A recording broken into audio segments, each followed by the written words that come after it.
All right. I'm gonna just keep going with that. You got me. All right. So, AVID Investors, I'm StacyA McBain with Swope Investment Properties. And what's the market doing here locally? In a nutshell, I'm going to tell you. As we predicted last month, the market is speeding up.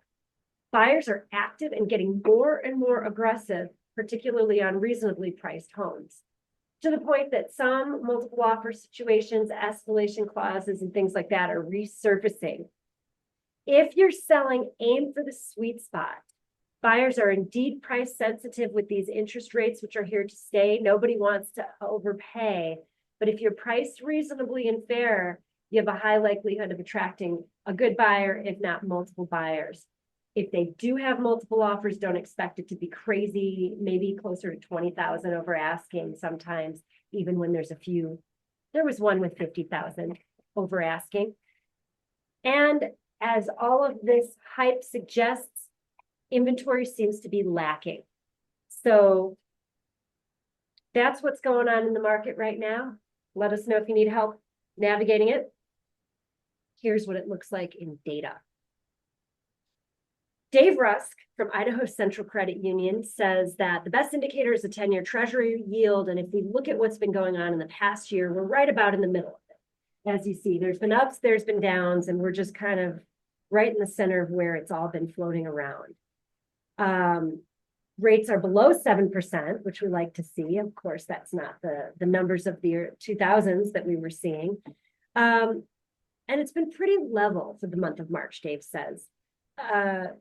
Decent improvement since February, back down under 7 for investment properties. And I guess there's another rate announcement coming soon, so we'll see what changes with that.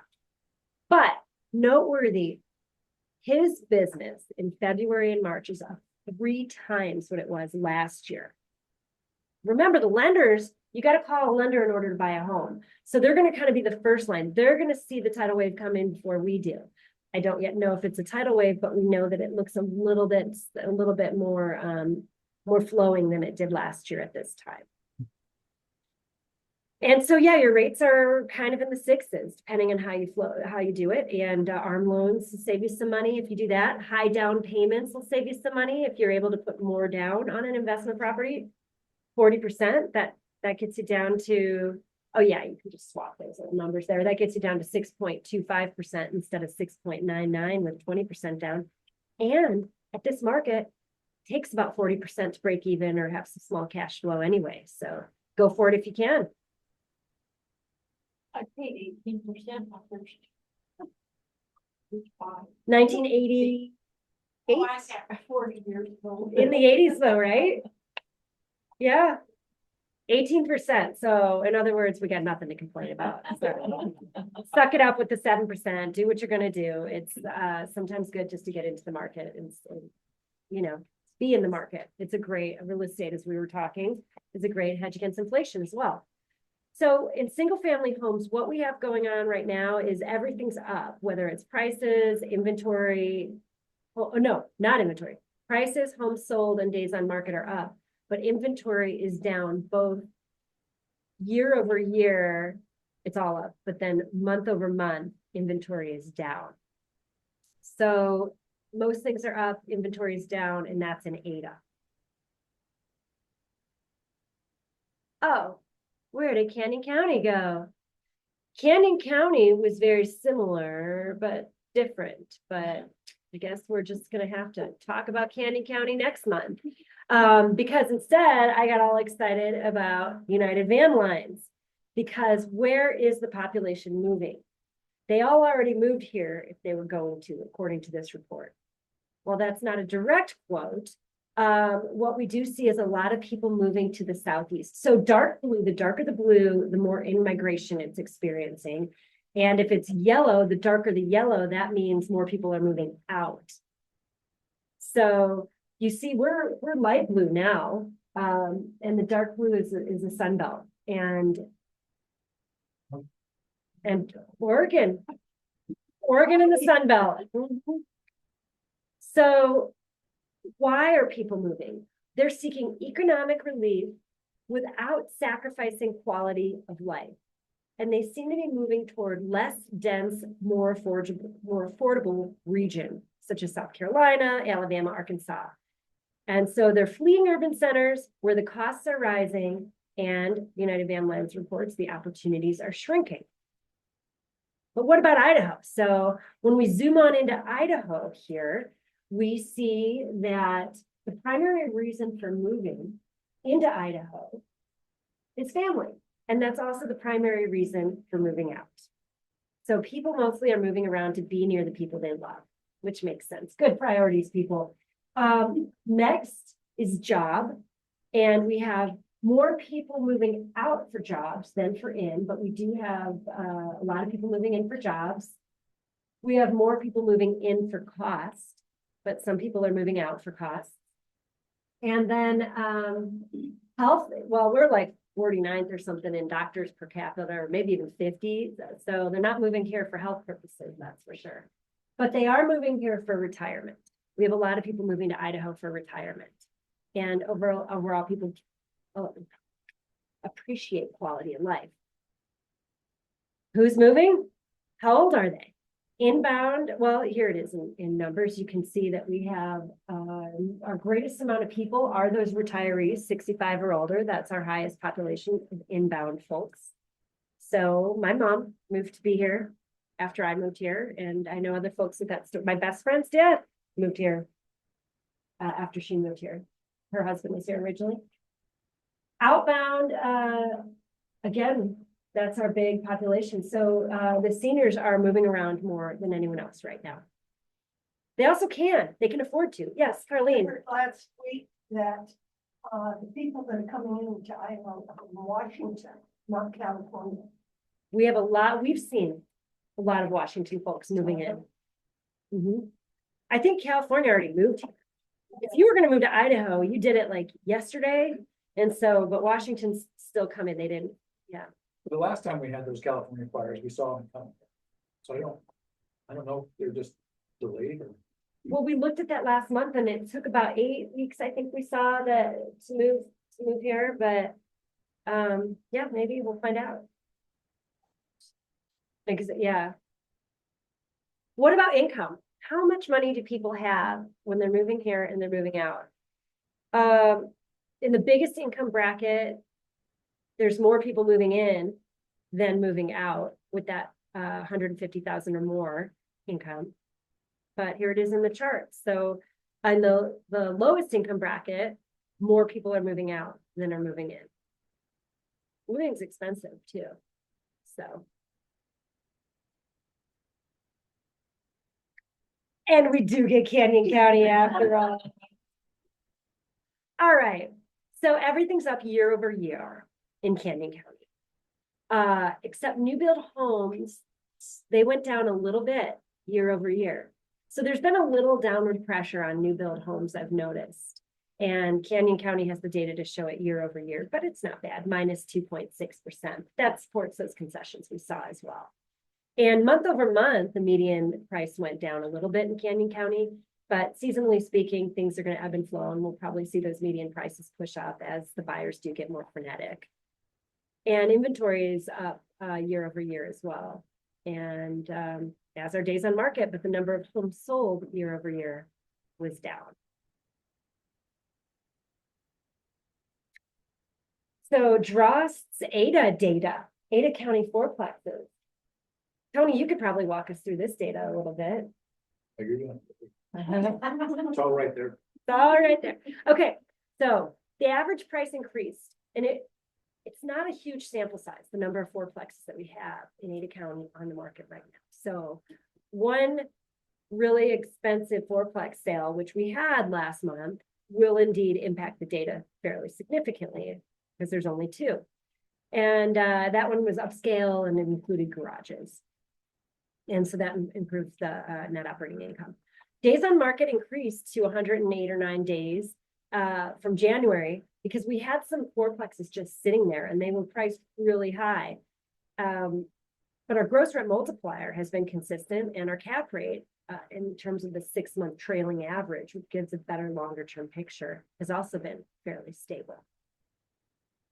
So in pictures, You can see a snapshot of the cap rate, 6 months trailing being fairly flatline now. Previously, and I left it here, Tony had said he likes it when it's a smooth trend line. You know, when you see things going up and up and up and up, that to us sounds unsustainable. And so now we've experienced a little bit of that after, you know, after we had a peak in 2022. And there were some signs that cap rates were going to go up a little bit, or there was going to be downward pressure on fourplexes. However, there are some data points that are showing us also the opposite. We talked about the expensive one on Charm, which is by the Lucky Lane, or maybe it was on Fortune, I don't know. But in any event, it was trying to sell back at 930,000 for a fourplex, and it finally sold. Now someone else was like, well, sweet, maybe I can get $1 million. And they have another one in that community that's listed now for 999,000. Well, we thought 930 wasn't going to sell. But sure enough, we called it, and it was a 1031 cash buyer who bought it. So here's what your trend line looks like in prices. Our average price has not changed drastically, but this past month it pushed up a bit. The 999 sold. No, it just came on market. Oh, really? So they kind of timed it. They saw the two in that same neighborhood go. Oh, Even though they took over 6 months to get, they saw it and then they went bigger. so it hasn't sold. No, the cap. It can be yours. The cap rate was sub 4, like maybe closer to down. 3.2, 3.4, something like that. So there's the days on market in pictures. Yeah. Right? But I don't think if you don't price it at $1 million when it's only worth 900, 850, then that number will go down a little bit. So, and this is a snapshot of what's active now. So as you see, we have that 4823 Charm line item number 2 there, currently listed at 999,999. So we've got a bunch of stuff listed in the almost $1 million range. I know, right? That's what I said. Yeah. So everything up there is. You'll laugh, you'll cry, you kiss $1 million goodbye.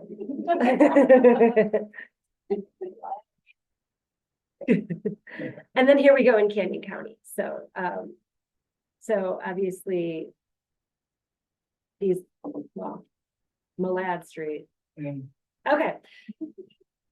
So that's what we've got on the fourplex market. So if you're sitting on a fourplex, you might be sitting on about $1 million here coming pretty soon, but it's just the numbers necessarily aren't necessarily supporting it. So we were potentially talking about listing one in that neighborhood. West side. And you know, it'll be interesting to see if some of this stuff sells and if we can push the price and if we'll get it. But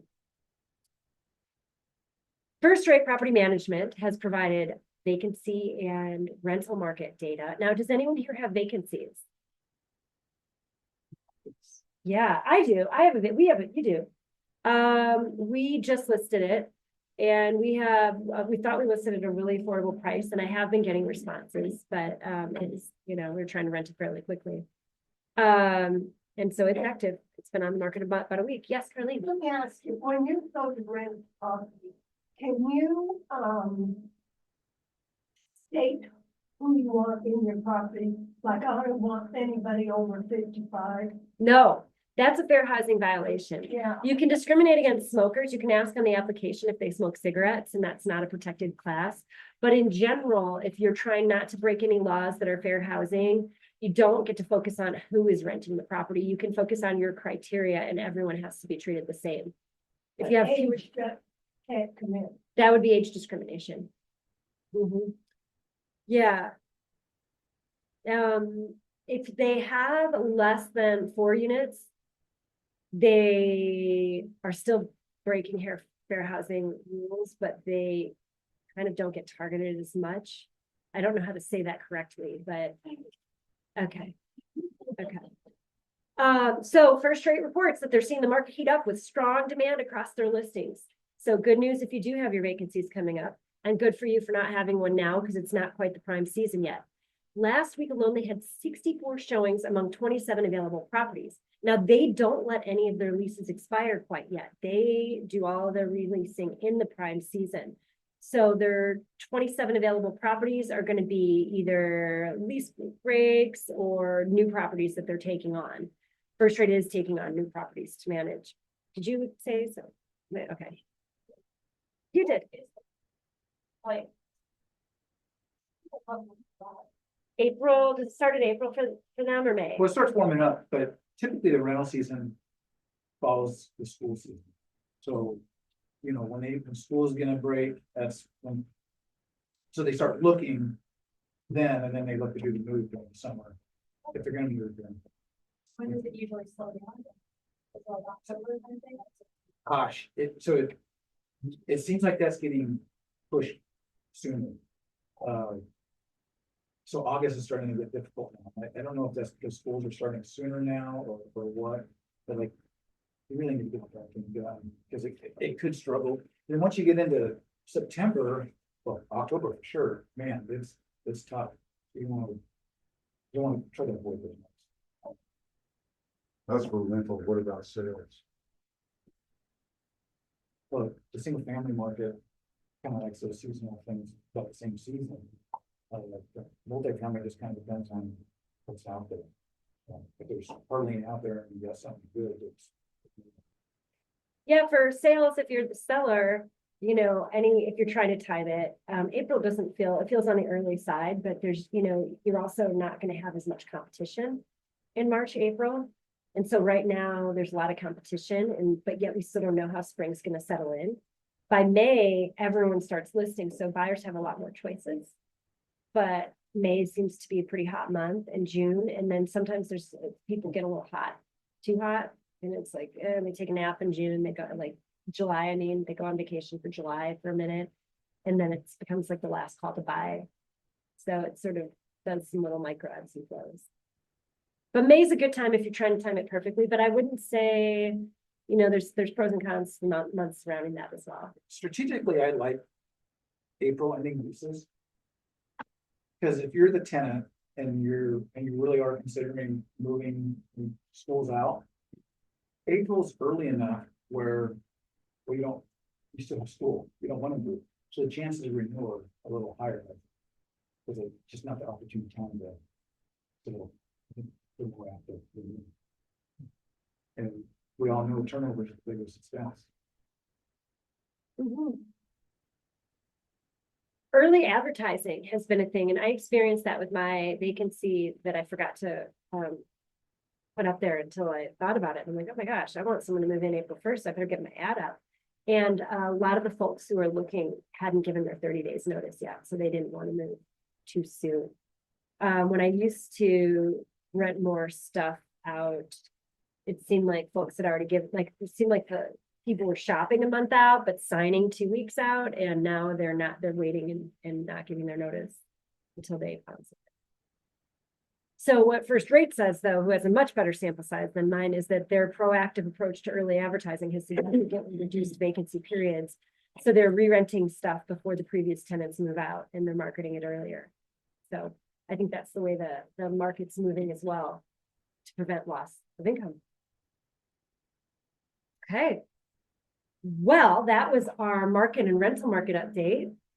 Thank you very much, you guys. But now we are going to introduce our featured presenter, Tony Drost, who has also served as peanut gallery for this presentation. He originally founded First Rate Property Management. He's an associate broker at Swope Investment Properties and probably the longest standing broker at the firm with Mike at this time. Mike, yeah. Other than Mike himself, who, is still practicing real estate as well. So, and he went there because Mike actually recruited him because Tony was doing such an amazing job with property management at First Rate. Mike said, well, why don't you get your license and get involved in that side of things as well. So, and Tony's a numbers guy. So without further ado, let's find out about various tax-free options and strategies with Tony Drost. Thank you. I need glasses, sorry. Good evening. Tax-free options and strategies. Kind of leaves you wondering what the heck we're going to talk about. I couldn't come up with a good topic without sounding morbid. how to write your obituary, was gonna be next. Uh, we're looking at options. Once you've built your portfolio, what kind of options do you have with it? And so, what we've got is, what we're gonna do is explore some of these strategies, and some key factors and different options that we can use. And I did some pros and cons. When I was building this, I talked to several CPAs and some financial advisors. For the most part, they just added a few things to add here. A couple of them changed the order. I'm going to tell you that the order that we're going to go in is not my preferred order, but it was their recommendation. My favorite of what we're going to talk about is going to be near the end. And that's personal conversion. Has everybody heard of personal conversion? No? Okay.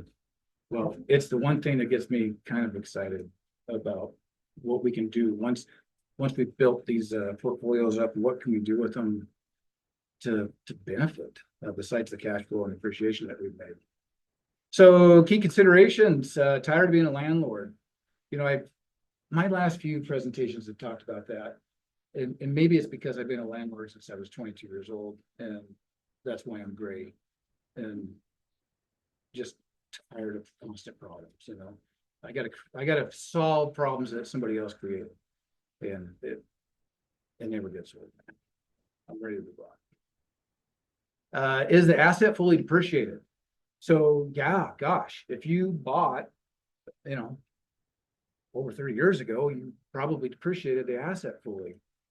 Now, talk to your tax accountant, but I believe if you sell and you exchange, the timeline doesn't start over. You have to sell, pay your taxes, reinvest, and then you can restart. But talk to your tax advisor to confirm that, but I'm pretty sure that's correct. Am I clear on that one? You have to recapture your depreciation. Yeah. Yeah, ouch, right? Yeah. Yeah, agreed. That's why when we get through that last slide is hallelujah time. And so liquidity, it happens. Sometimes I've seen it with a lot of the retirees, is everything was set and there was just things they wanted to do in retirement life, and they had a lot of their assets in real estate, and it was well worth just selling it, taking the money, paying Uncle Sam, and moving on, and smiling while they do it. So personally, I have a hard time doing with all those taxes, whatnot, but there's people that do it. And then simplification, that's one thing that I've been looking at is, all these darn LLCs, all the tax returns. If I can consolidate some of my properties into a larger complex, it might make my life simpler. What? Is that what? Yeah, sure. Yeah, I think in here I said with a wink, in theory, it sounds like it should help. So here's some things. Appreciation is market dependent and dependent on allocation. They say for the most part it's predictable until the unpredictable happens, and that seems to happen, right? It's predictable until it's not. And liquidity, consider liquidity or lack thereof for each option. So we're going to go through some of these options, and liquidity is questionable. So direct sale and tax payment. This is my least favorite. So the pros: immediate liquidity. So I have a fourplex. I sell it for $1 million because that's what those other people said it's worth, even though it's a 3.2 cap.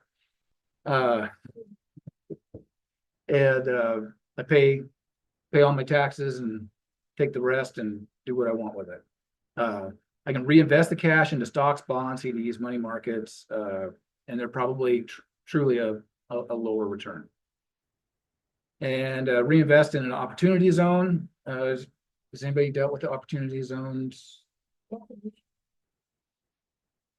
I think it was the feds that identified, but it could be state, but I think it's the feds that identified opportunity zones. Let's think of Bishop Kelly, which is just over here off of Franklin. There's a children's medical center thing there.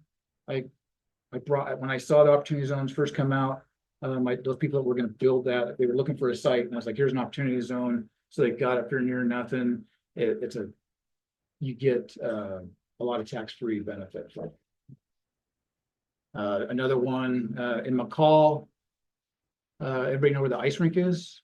And there are these really cool condos directly behind it. That was another opportunity zone. They almost bought the darn thing for nothing. And then they did all those improvements and they're selling or they're renting them out short term, killing it, and they're gonna be able to make a lot of tax-free money at some point.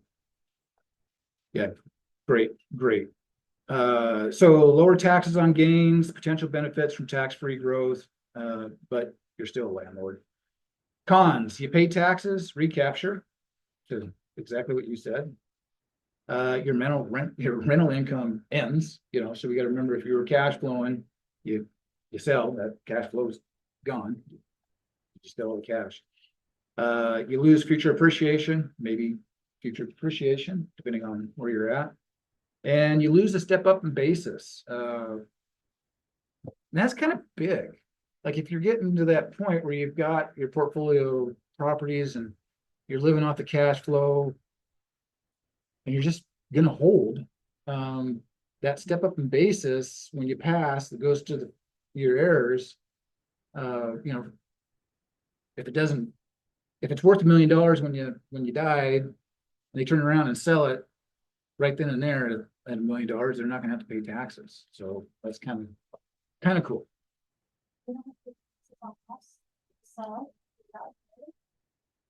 If you've been depreciating a step up, but yeah, you don't. If it only if it's depreciated. No, I think even a standard home, you still get to step up in basis. So if it's their primary home, you get a step up basis. Yeah, there's probably a limit. But it's a I big. don't know that there is, No. and I don't know that it's single family. I think it's all real estate. Yeah, for sure. See it in multifamily. Step up. Yeah. It's worth the value at the time they inherited. Yep. And then if it goes up in value, they pay. Yeah, they pay the debt. I think it's all real. So your parents could have lived in a house for a gazillion years, and if they bought it for basically $5, and eventually one day you inherit it for 5 million, your basis starts at 5 million. And if you sell it for 6 million, you're only taxed on $1 million. As long as your name's not on the deed. Okay. I'm saying you still owe a mortgage on it. Even though, like, if you end up getting that mortgage, so if you sold it, did you get tax on that? Or? You'd have to pay off the mortgage when you sell it, Yeah. and hopefully the lender would let you keep making the payments and not call the note due, depending on what the interest rates are. Or you'd have to, but once they pass, you do a price opinion, Yeah. you get an appraisal.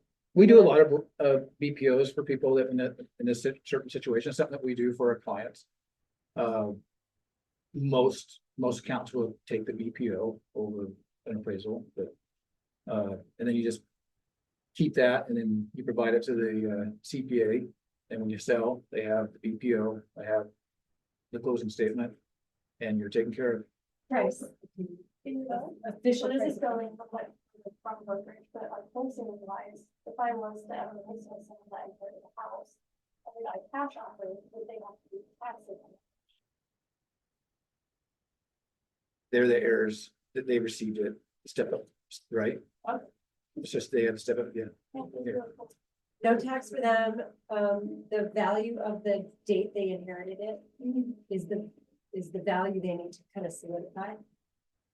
And if it's the same as when you sell it, no tax, no property tax. For any, is it put my name over trust?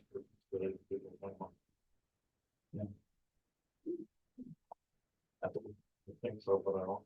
But like Arlene or Janice said, there is an issue if their name is on it. Yeah. They became. Worth the trust.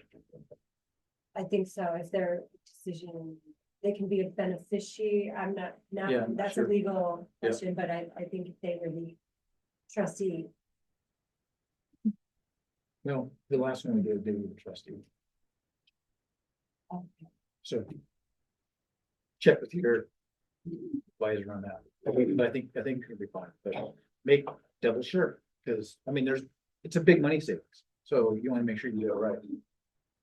All right, so consolidation, something that I talked about a little bit last year. You know, we did a case study last year where I was taking one fourplex that I've owned for a while. Does just fine, but it's of that age where we're seeing, you know, there's capital replacements, which is killing the cash flow.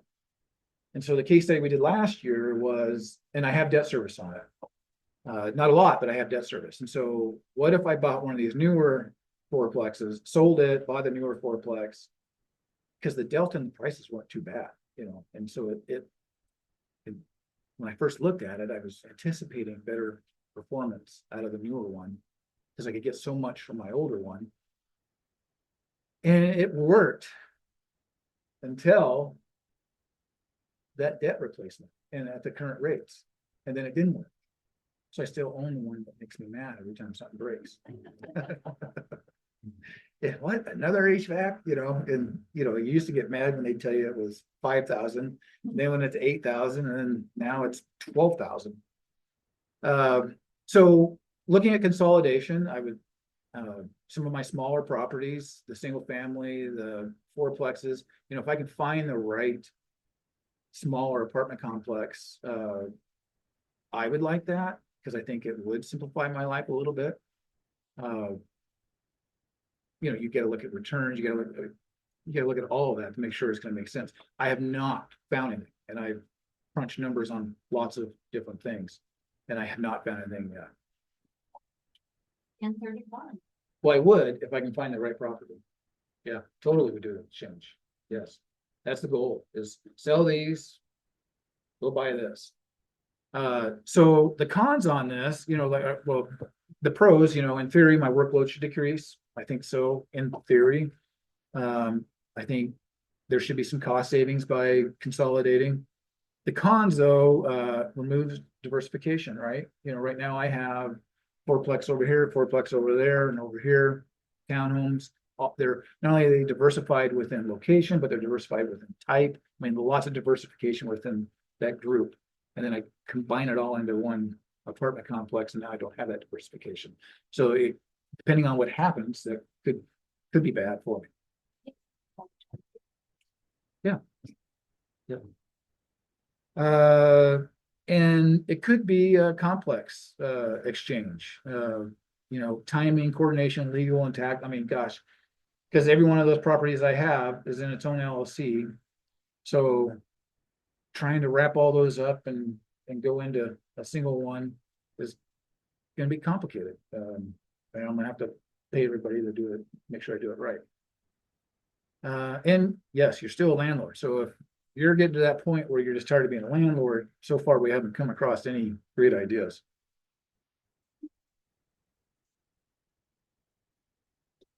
So a good conversation to have with your attorney, and in this room, we probably have some feedback. There's a number of reasons why I haven't done LLCs.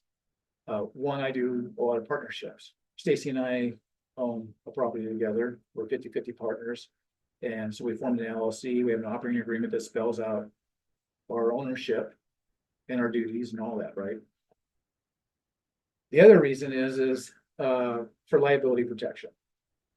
So let's just say I have a duplex over here that I own, and it's in, well, let's just say it's in the name of the LLC. And something happens, and someone gets hurt. They get hurt in a way where they can't return to work. They're disabled the rest of their life. That potential liability, you know, and well, let's say they were a physician, you know, knocking down a lot of money, and now they can't. They're gonna want a lot of money. In the LLC, if we were to be found guilty of negligence or something for whatever happened, it's limited to that LLC, what that LLC owns, not the 10 other properties over here. Right. Okay. And so when you do that, by the way, it's really important to follow those rules, because they're going to see that you own the other properties and they're going to try to pierce that bill. they're gonna try, so you really do need to follow the rules, when you have an LLC. Any other questions on that? About your umbrella insurance. Yeah. Yeah, they like that too. That's the second question. What's the limit?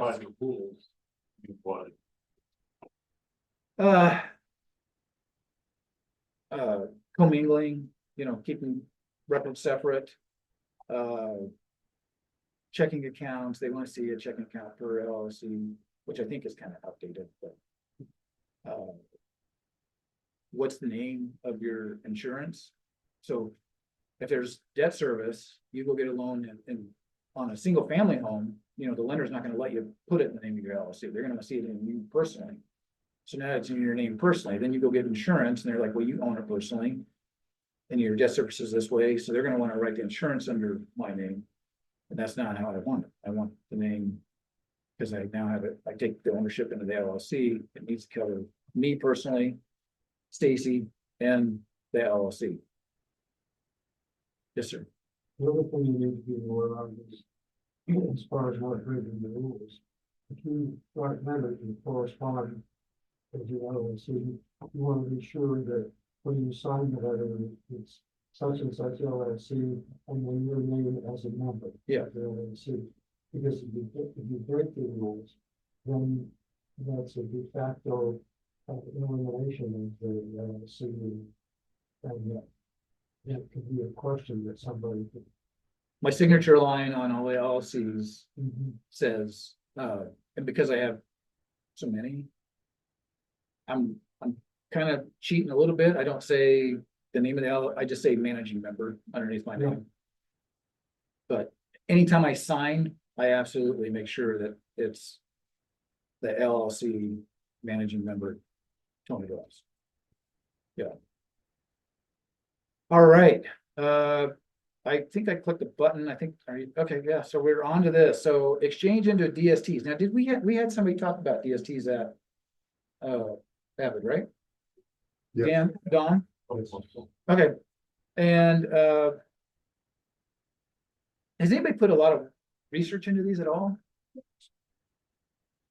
Dave, or what you got? About DST in that presentation. Yeah, And since then, I've done a lot of reading about them and podcasts and so on. And they have a role, I think. yeah, I do too. I'm super intrigued. So if you're interested in DSTs, just email Stacy and she can get you the video of that presentation or the outline or what have you, or we can just put you in contact with people that do them. Let me just go over the pros that I got from him. And also, come to the May meeting, because the May 1031 meetings. Yeah, he's a big were advocate too. previous, but he would be hearing about DSTs from the vantage point of the facilitator of the 1031 exchange. Because the cool thing is right now, if you don't want to buy a fourplex in the Lucky Lane complex for $1 million, you could in theory go into a DST, and then if you felt later timing was right in Idaho, you could come back and hear it. Yeah. So we'll kind of touch on that in May. The other thing that I thought was brilliant about the DSTs is, when you're doing your identification and you have bare spots, you put the DST down there and it's a catch-all, right? In case you don't find your replacement property, the DST can be a backup, which sounds great. Better than paying taxes. I think so. What kind of rates do you get on DST? Well, that's a great question. We got that. We're item number 2 coming up, buddy. No, I don't. Yeah. So the cool thing about it is if you're tired of being a landlord, this is totally hands-off. So you throw your money there and the hardest work you got to do is go to the mailbox, get the check, and you probably don't even have to do that. It probably just shows up in your account. Cash flow. So if you go to their websites, they kind of show some of their the different categories, because you can do industrial, you can do resident. I mean, they have all of this different classes, and they're showing a 4 to 10% return depending on the class. Well, can I use ours as an example? I mean, I think I calculated, was it right at 4% or was it 4.2? Right around there. So the one of the properties that we have, we're making right around 4%. Appreciation wise, right now, so far, hasn't really greatly appreciated. So, Yeah. not yet, yeah. So that one to me, if we wanted to go play, is a candidate. And I kind of want to go play, like, want to see what it's about. I want to see. I'm interested. So the 1031 exchanges the taxes, just like all the other exchanges, offers other exit strategies, such as a 721 exchange. 721 exchange? Hey, of course. What's a 721 exchange? That's the next step. Because then instead of having investment in the property, you have investment in the operating OP, like shares. Uh-huh. And it's a broader investment, a 721. And as far as passing on to heirs, that's an excellent, I think. Okay. When I talked to Dom, who's the one that talked to our group about DSTs before, he was saying, well, when he was describing it, my mental note was talk to your advisor, because it was technical enough that I didn't want to have to try to reiterate it. Like, I'm happy to be part of the conversation with you, but we got to go talk to somebody that knows that business. Takes about 2 years when you get a DST. It's about 2 years to call it upward into a 721. Okay. And that's provide more flexibility and broader participation. Thank you very much. The step up in basis still applies. So the same thing that we were just talking about. So I got $1 million in a DST, I pass away, the step up in basis still applies for my heirs. So that's a plus. Perhaps diversified, so you don't have to just dump it all into, the Amazon warehouses, which is one of their examples that they used as a DST. You could do college apartments, you can do this, you can diversify it. And you can still depreciate. The cons, you give up control. No, sounds great. I agree. The front end costs dilute your investment. If you've ever looked at, gosh, anybody remember 1031 exchange? I remember that name. Anyway, okay. We won't go down that, but they're out of business. It wasn't good. But they do, gosh, they have attorneys, they're hiring top end people to do their due diligence, and it all comes at a cost. And I can't remember roughly what those front end costs were, but they were double digits. So they're spending some money, and so you dilute the value a little bit. But yeah, perhaps less appreciation. I don't know. We don't know. They tend to do a 7 to 10 year old hold. So they're not doing older properties. They're doing new properties, class A type properties. And they don't want to hold on to them. They don't want to be there when yeah, right. They're in and out. And so, yeah, when that happens, it's going to create a possible taxable event unless you do another investment or an exchange. And when you do that, if you wanted to, you could go right back into, if you sold a fourplex to get into it, and you were in there for 5 years and then they sold, and gosh, the same fourplex that you sold is now less, or the rent's gone up, whatever. You can do whatever you want. You can do another exchange into whatever you want. My favorite, and this is a picture of probably the perfect thing, is the personal use conversion. You sell and you exchange out of a rental property, you buy your dream. I'm going to use this office as an example. I own this building. I don't want to own this building much longer. I want to sell it. I could sell this and You go. got your spot fixed. You had a spot on the roof I was going to point out as a joke, but it got fixed on the ceiling. Oh, that was probably condensation from HVAC lines. Common. Anyway, Sorry. no problem. So I'll go into the pros. Defers taxes, standard capital gains, exclusions for primary residence and cap supply. Can improve lifestyle, great tax advantages. Still provides you income until you decide to move in, and provides flexibility. So what I'm doing is I sell this building and I go to, let's just say McCall, and I buy, you know, a really nice cabin. I'm gonna have to rent it out for at least 2 years. And after that 2 years, I can move in, and I've completed the conversion and I can live there.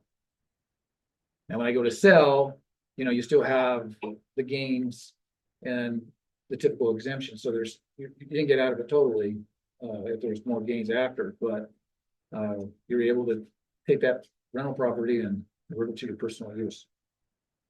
Yeah, kind of cool, huh? The cons, complicated, totally need to work through this with legal and accountants' advice, make sure you do everything right. You know, it allows you to go up and visit the property, but it's limited. You know, you just want to make sure you're following all of the rules. And the market conditions can change during the holding period. You know, seems like a great deal, and then, you know, everything tanks, and now you're like, crap.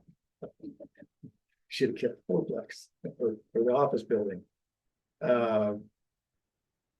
Or, you know, you got change in personal preferences. You know, I don't want to live up there anymore. I want to live somewhere else. Well, now you got this place up there. Obviously, you need to choose a location that allows rentals, because you do have to rent it out for at least 2 years. And once you move in, it's no longer producing income. So you got to be prepared for that. Any questions on the personal use conversion? Yes, sir. If I use a property that's under a 1031 exchange to buy the dream home, Yeah. then do I get out of the 1031 exchange that way? Well, let's make sure I understand. So you have this building and you sell it, right? Yeah. You sell it and you're gonna do an exchange, correct? So it's a property that you bought under a 1031. You already did an exchange. Yeah, the base, yes. Yeah, it just follows through. Yeah, Well, Yeah, absolutely, yeah, but you gotta rent it for a couple of years. right. yeah. But I mean, if it's a high-end, nice place, you know, those short-term rentals in the right area, they're gonna pull decent people, and should be something taken care of. So if you got really good questions on that, the 1031 guy will touch base on this as well. And he's really smart, unlike me. So he'll be able to answer your questions much better. So there's a question online that asks if the personal use conversion, does the property have to be in the US? Oh, I don't know, but that is a great question. Let them know, we'll ask the 1031 guy. Yeah. It's in 31 back there. Yeah, that's great. I don't think, I think it's after. Where do they want to move? Where do you want to move? Portugal, right? Hey, I know it is. there's a Facebook. My PT guy just did that. Yeah. Dr. Booth. Yeah. Yeah, so about him so much. The Netflix has a show, what, yeah, I don't know how to speak China, and I don't remember the order, but they'll say Villa, or maybe the reverse. Anyways, about this young girl that moves to Italy, buys a house for $1, and then fixes it all up, you know. And I Googled it, and that's a real thing. It is. I was just in Italy. You gotta live there though. Yeah, you do. You have to live fix it up. there. They want to move to Mexico. Oh, Mexico. tell him May, back in May. Yeah, Who's asking? Steve, I will get to you in May. great question. I can't wait to hear the answer too. Oops. Oh my gosh. Go forward. All right. The Boise edition. Is What's it- right, what's does that right for have all you? No, it's got Micron in there. I wish I owned that. Well, any questions? Anybody else? I mean, is What does, DST stand? Delaware Statutory Trust. Yeah. Well, the first time I heard it, when they said Delaware, I was like, oh, it sounds like a scam, you know?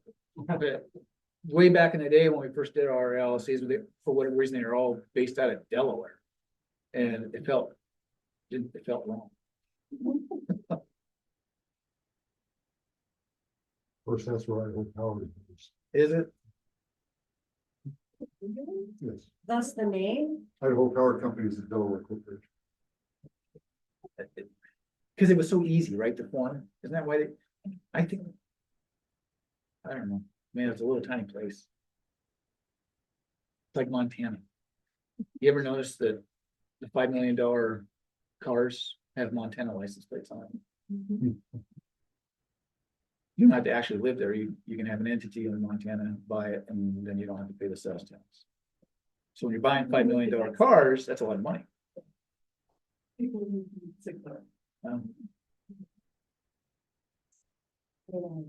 All my cars have Idaho plates. They don't cost by it.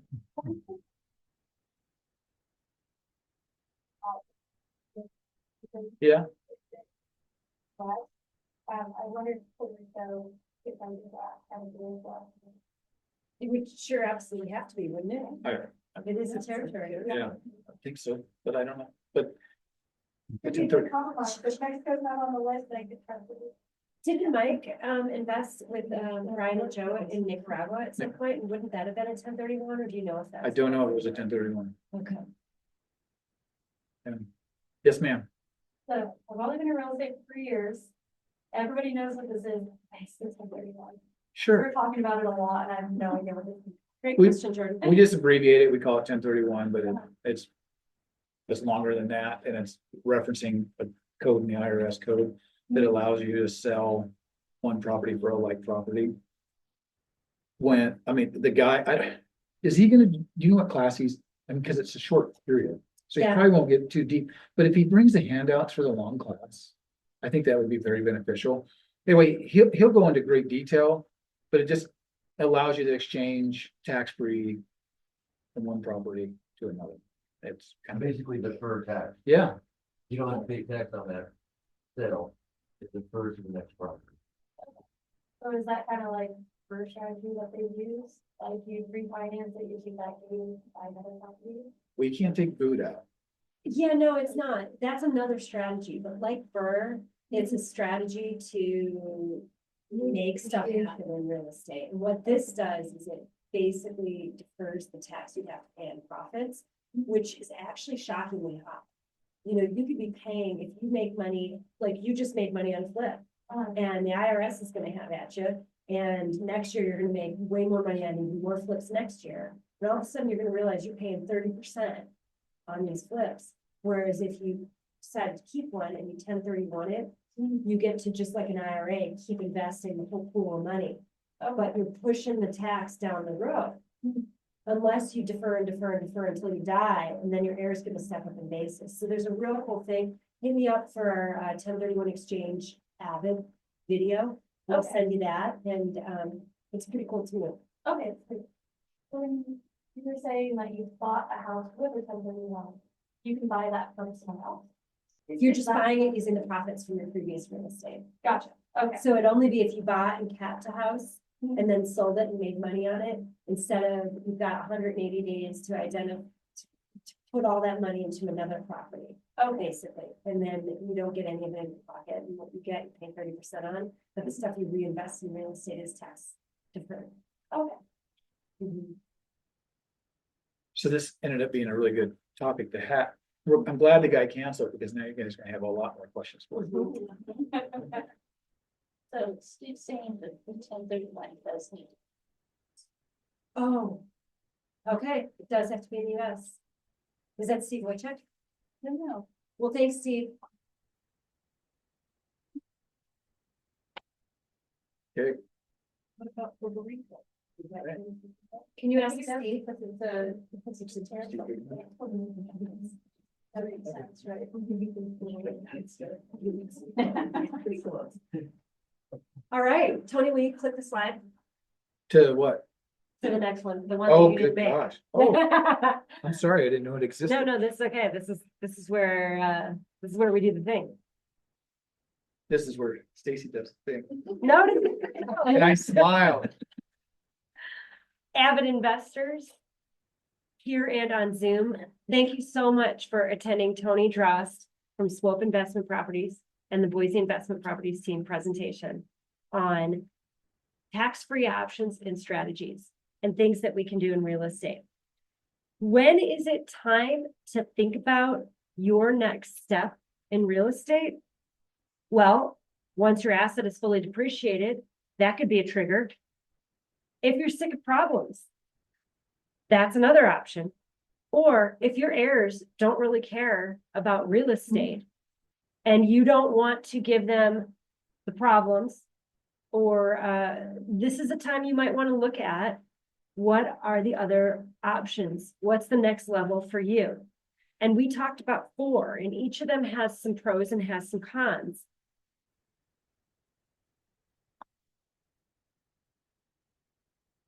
So number 1, Now you're acting more like me. you could sell and pay the taxes. But then your heirs don't get that step up in basis. But fine. Also, number 2, you could consolidate multiple properties into one bigger property and consolidate your problems, which is kind of the feedback I saw the group give you. Yeah. Mhm. Thank you.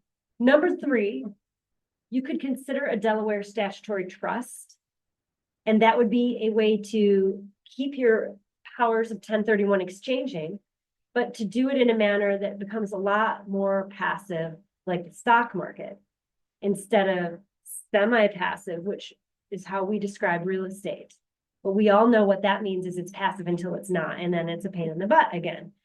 Or number 4, a personal use conversion.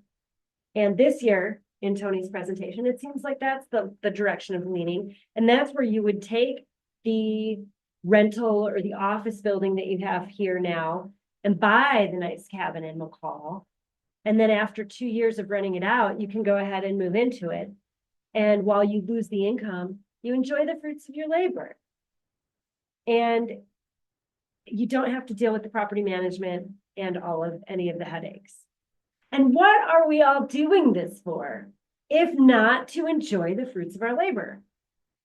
We often get in the thing, we're doing the thing that we do, but we were doing this for a reason. And at some point, it's time to enjoy it. Good summary.